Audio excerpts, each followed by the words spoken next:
অন্তর্বর্তী সরকারের পদত্যাগ দাবিতে ফেব্রুয়ারি মাসে সারা দেশে হরতাল সহ আরও 4টি কর্মসূচির ঘোষণা দিয়েছে আওয়ামী লীগ। বাংলাদেশে গণঅভ্যুত্থানের পর থেকে বিভিন্ন সংগঠন ও প্রতিষ্ঠান নানা ইস্যুতে শান্তিপূর্ণ প্রতিবাদ কর্মসূচি করে আসছে। তবে ক্ষমতাচ্যুত আওয়ামী লীগ সরকার বাংলাদেশের মাটিতে কোনো ধরনের কর্মসূচি পালন করতে পারবে কিনা সে বিষয়ে মুখ খুলেছেন প্রধান উপদেষ্টা প্রেস সচিব শফিকুল আলম। বিস্তারিত জানাচ্ছেন সহকর্মী ইশতিয়াক হোসেন। 5 আগস্ট ছাত্র জনতার তোপের মুখে ভারতে পালাতে বাধ্য হন সাবেক প্রধানমন্ত্রী ও আওয়ামী লীগ সভাপতি শেখ হাসিনা। তার সাথে সাথে পালিয়েছে আওয়ামী লীগের সঙ্গে সম্পৃক্ত সকল ছোট বড় নেতারাও। তবে জুলাই আগস্ট অভ্যুত্থানের পর থেকেই নানাভাবে বাংলাদেশে মাথাচাড়া দিয়ে পুনরায় নিজেদের অস্তিত্ব তুলে ধরার চেষ্টা করছে আওয়ামী লীগ। সেটা কখনো ভুয়া খবর ছড়িয়ে, আবার কখনো সামাজিক যোগাযোগ মাধ্যমে প্রচার প্রচারণা করে।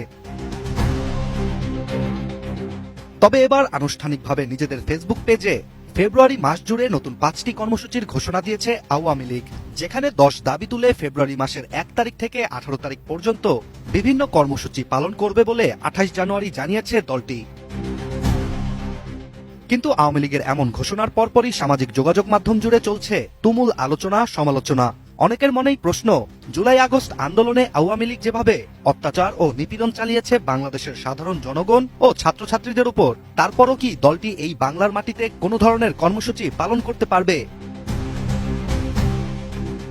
আওয়ামী লীগ বাংলাদেশে তাদের কোনো কর্মসূচি পালন করতে পারবে কিনা সে বিষয়ে নিজের ভেরিফাইড ফেসবুক পেজে একটি পোস্ট করেছেন প্রধান উপদেষ্টার প্রেস সচিব শফিকুল আলম, যেখানে তিনি জানিয়েছেন আওয়ামী লীগ তাদের ঘোষণা করা কর্মসূচি পালন করতে পারবে কি পারবে না। শফিকুল আলম জানান, 2024 সালের আগস্টে দায়িত্ব নেওয়ার পর থেকেই অন্তর্বর্তী সরকার যে কোনো সংস্থা বা গোষ্ঠীকে শান্তিপূর্ণ প্রতিবাদ সমাবেশ করতে বাধা প্রয়োগ করেনি, কেননা অন্তর্বর্তী সরকার সমাবেশের স্বাধীনতায় বিশ্বাস করে।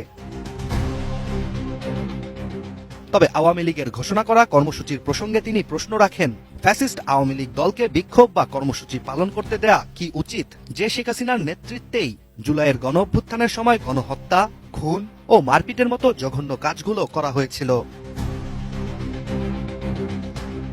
তিনি আরো বলেন, পৃথিবীর কোনো দেশই খুনি ও দুর্নীতিবাজ দলকে ফিরে আসতে দেওয়ার সুযোগ করে দেয় না। আওয়ামী লীগকেও বাংলাদেশে এমন কর্মসূচির মাধ্যমে পুনরায় মাথাচাড়া দেওয়ার সুযোগ দেওয়া হবে না, যতক্ষণ না আওয়ামী লীগ গণহত্যা, হত্যাকাণ্ড এবং দুর্নীতির জন্য ক্ষমা না চাইবে, যতক্ষণ না দলটির নেতাকর্মীদের বিচার হবে। আওয়ামী লীগ দলটি ফ্যাসিবাদী আদর্শ থেকে নিজেকে আলাদা না করা পর্যন্ত তাদের বিক্ষোভ করার কোনো সুযোগ নেই বাংলাদেশে। Ishtiaq Hossain, ATN news.